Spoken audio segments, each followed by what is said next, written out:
The 2025 Indian Scout series is everything but basic, save from the way Indian markets the bikes. They are travelers, a traditional American-built V-twin that places equal emphasis on bodylines and heritage as it does on technology and clearance. Indian won't allow the Scout's personality to be defined by your ability to flaunt your performance, or your new motorcycle, for that matter. Since Scout was introduced in India in 2014, this relaxed approach has proven effective, rapidly becoming the model the company's most popular platform. The Scout is regarded as the most significant bike for Indian motorcycles' future worldwide and is the most popular middleweight cruiser's motorbike in several regions of the globe. This serves as the brand's entry point. Your experience with bikes will determine a lot of where you go from here and if you continue to ride Indian motorcycles. Indians, of course, want to please. Of course, offering something for everyone is a necessary part of appeasing the masses, and in 2025 India is achieving this by introducing 5 Scout models to showrooms. The sporty yet refined 101 Scout, the lightweight and touring-ready Super Scout, the elegant yet simple Scout Classic, and the slammed Scout Bobber. That's a lot of Scout, but the majority of the hardware is the same for all the versions, so Indian isn't attempting to confuse you. Instead, it wants to provide you alternatives by upgrading the model's looks.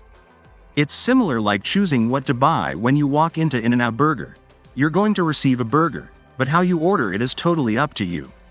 Top of the list of components shared by the entire series is the liquid-cooled Speed Plus 1250 V-twin engine from India. With a displacement of 1,250 cc, as opposed to 1,133 cc, it generates 111 horsepower when installed in the 101 Scout trim and 105 horsepower when installed in other models.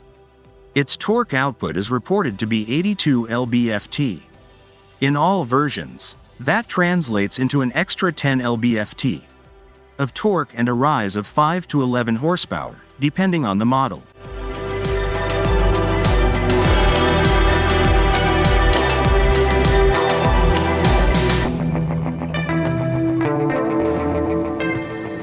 With significant modifications to the top end, such as new pistons and bigger valves, and a lighter crank, Indian was able to reduce the engine's weight by over 10 pounds. The engine was completely new from the inside out.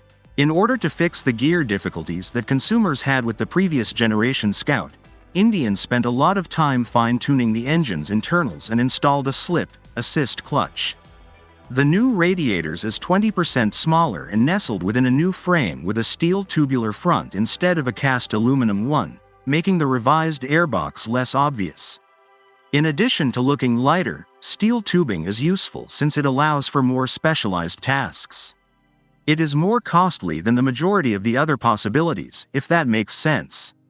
The 101 Scout's suggested retail price of $16,999 is the same as that of Harley-Davidson's Sportster S and roughly comparable to that of the Super Scout, $16,499 to $16,999, with a trunk. The remaining models in the lineup range in price from $12,999 to $16,699. The fact that India offers every bike save the 101 and Super Scout in a variety of trim levels is mostly responsible for the huge pricing range. The limited version has ride options, traction controls, cruise controls, and a USB port.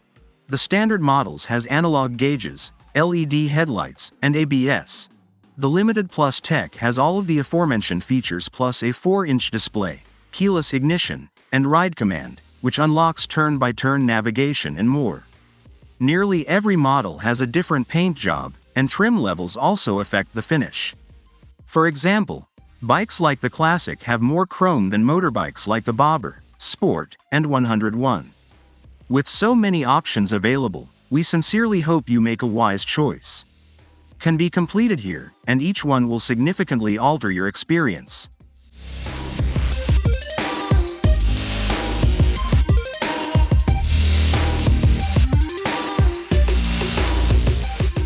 There are recurring motifs and comparable feelings among all the motorcycles. Fit and finish were good.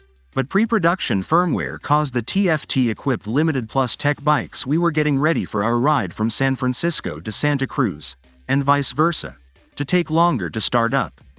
The original paint is holding up on the small unpainted area beneath the fuel cap, the controls are sturdy, and the wiring is nicely concealed.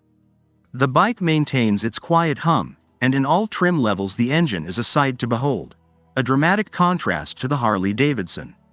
However, the new exhaust does little to wake you up on a cold morning. In terms of appearance, the Revolution Max 1250T engines is a little lacking.